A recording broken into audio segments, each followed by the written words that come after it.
संभाजी बानखेले यांनी पूर्णपणे आम्हाला शिकवलं. ज्या टायमाला माईक येत नसेल तर माईक खेचून घ्यायचा, पण बोलताना खेचून बोलायचं.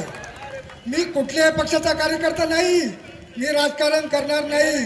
हा शेतकऱ्यांचा संबंध आहे, शेतकऱ्यांबाबतीत बोला या पद्धतीने मी सांगतोय. ज्याच्याकडून चूक घडली त्याला शिक्षा घडलीच पाहिजे अशा विचारचे आम्ही माणसं आहोत.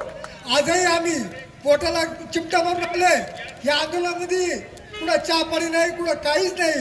विजय मी संयोजकाच्या नियोजनाला राहून उभा राहणारा माणूस. फक्त आदरणीय किशोरराव बानखेलेंनी हा शब्द दिलाय का ह्या आंबेगाव तालुक्याचा आवाज कुणी दाबत असेल त्याला खाली दाबलाच पाहिजे, हे किशोरराव बानखेलेंचे शब्द. म्हणून मला विनंती करायची, ज्या ठिकाणी घडलंय अतिशय वाईट घडलंय, आणि वाईट घडल्यानंतर ज्याचं घडलंय त्याला वाईट शिक्षा भेटलीच पाहिजे. तो कुठल्याही पक्षातला आहे याचा मला विलास करायचा नाही, कारण काहीच नाही. आणि आदरणीय का संयोजकला डावलं मी बाबांनो, तुमची क्षमा मागतो.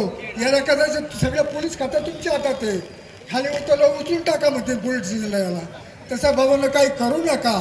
पण मी जाहीरपणे सांगतो की तळमळीचे जे शेतकरी उभे आहेत ना, हे तुमचे भाषण ऐकायसाठी आले नाहीत. खऱ्या अर्थात तुम्ही या जनतेसाठी करणार काय याचं उत्तर द्या, आणि नंतर व्यासपीठावर खाली उतरा. हा माझा शब्द आहे. जय हिंद, जय महाराष्ट्र.